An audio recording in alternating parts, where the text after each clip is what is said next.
Good morning, friends. Welcome to Wake Up in the Word for a Wednesday. We've made it to Hump Day in this first week of June 2025. Join me over in John chapter 14, down in verse number 8. We're going to pick up here in our Life of Christ series and see what is being said after Jesus makes the astounding revelation that I am the way, the truth, and the life. And if you've seen me, you've seen the Father. You know the Father if you know me. And with all of these things having been said, now we're going to have one of the disciples once again just kind of scratching his head saying, well, wait a minute, Jesus. So where do we pick up? Verse number 8, it's Philip this time that's going to be opening his mouth. You're shocked it's not Peter, right? No, the other disciples had some concerns, and occasionally one of them would speak up. In this case, it is Philip. Lord, show us the Father, and that's enough for us. Now, after all of this time and all the teachings of Jesus, and you can remember some of those going back chapter after chapter in the Gospels, here we are almost at the end of everything, and Philip still hasn't gotten it, right? Verse 9, listen to Jesus' reply to him. Have I been among you all this time, and you do not know me, Philip? The one who has seen me has seen the Father. How can you say, show us the Father? Don't you believe that I am in the Father and the Father is in me? The words I speak to you, I do not speak on my own. The Father who lives in me does his works. Believe me that I am in the Father and the Father is in me. Otherwise, believe because of the works themselves. He's almost got frustration in his voice with the fact that Peter still hasn't got it. Now, he will get it eventually, but Jesus has to once again explain and teach the best he can. Now, these words of Jesus, Criswell says, contain a mild rebuke. See, to fail to see and to know God in Jesus is to fail to know Jesus. Hast thou not known? It says the King James also means, hey, have you not learned to recognize? The perfect tenses denote that knowing and seeing Christ have abiding results, although one's knowledge and insight have yet to reach their full maturation. The extent to which we will see the Father is entirely dependent on what we see in Jesus Christ.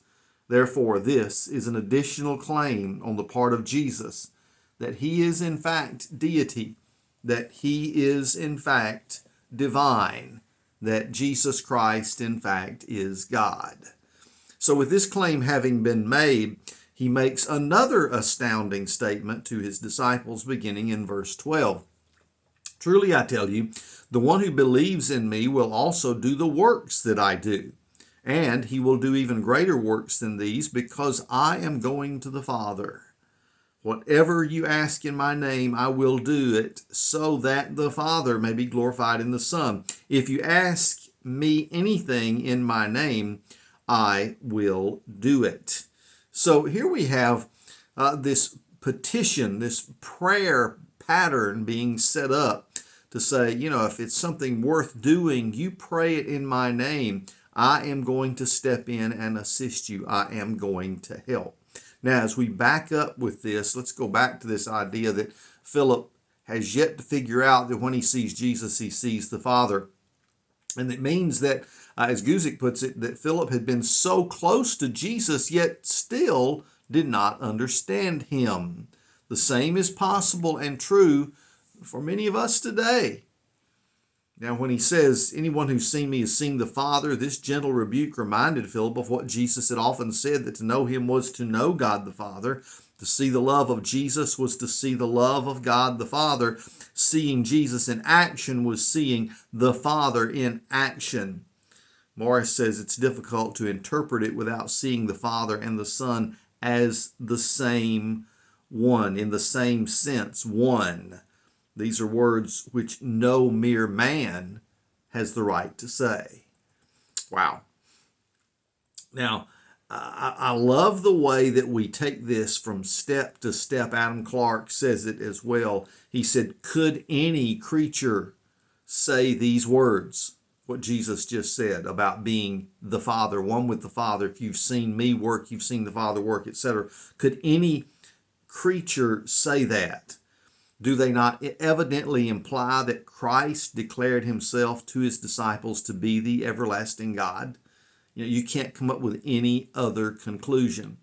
So when you're thinking about believing in Jesus, you've got to believe in him as he's presented himself. Anything less than that is a fallacy. There are no other options in between. You have to take Christ exactly as he claims to be, or else you're saying, well, I like Jesus, he's a good guy, but he lied half the time. No, I don't want that Jesus. A guy that's a liar who's teaching falsehoods to his disciples. Am I going to believe the other stuff that he says? There are some great, I played this game with some folks once before. I gave some astounding, wonderful quotes that were pulled from guys like Hitler, Stalin, Mao, without telling them who said it. And it's like, oh, those were good quotes. Yeah, but now here's who said it.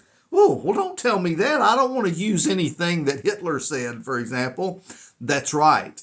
And in the same sense, I wouldn't follow a Jesus who's lying about who he is. That makes no sense whatsoever. Oh, he's telling the truth, my friends. And it's a claim no other human being can make, a claim of divinity that we've got to recognize is the truth about Jesus. So what does he say to Philip? Believe. Believe in me. The words I'm speaking to you, I'm not speaking on my own. Believe. And he says, or else even believe me for the sake of the works themselves. You see, Jesus presented two solid foundations to our trust in him. We can believe Jesus simply because of his person and his words, or we can also believe him for the sake of the works he miraculously did. Now, on the heels of that, what does he do? He says, check this out, prove me, pray in my name.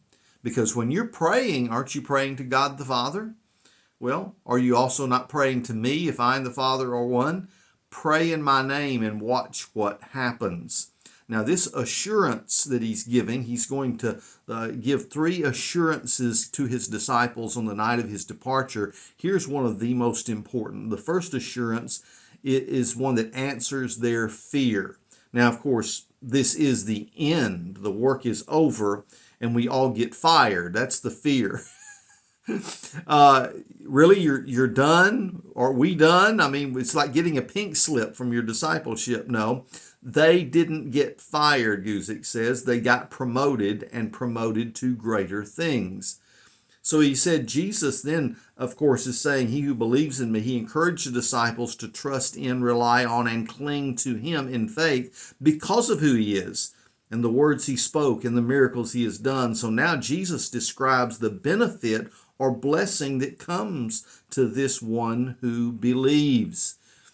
Jesus expected those who believe in him to carry on his work and to carry it on exactly as he has commanded. He gave us a great commandment and a great commission. And as he tells us to go do work in his name, he now is giving the challenge that what we're going to do is greater than what he did. Bruce puts it this way: the greater works of which he now spoke to them would still be his own works, accomplished no longer by his visible presence among them, but by his Spirit within them. Now, Jesus did not mean greater in the sense of more sensational, but greater in magnitude. You see, Jesus would leave behind a victorious working family of followers who would spread his kingdom to more people and places than Jesus ever did in his life and ministry. Now, this promise seems impossible, yet after Peter's very first sermon, there were more converted than there are recorded during Jesus' entire ministry. So the literal rendering of the word translated by the authorized version of greater works is actually greater things.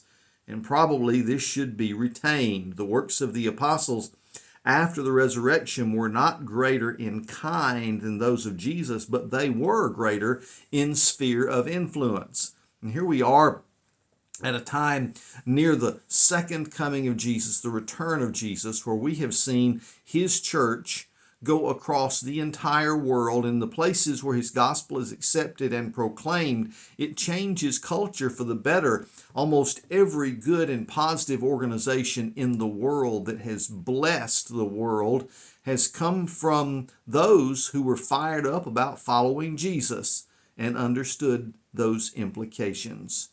Friends, and we're not finished.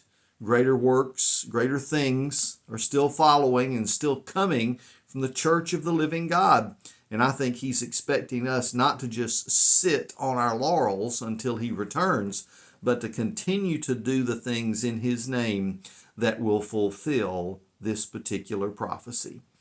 Well, God bless you. You have a great rest of your day in the Lord. I know many of you meeting in churches all over the place tonight.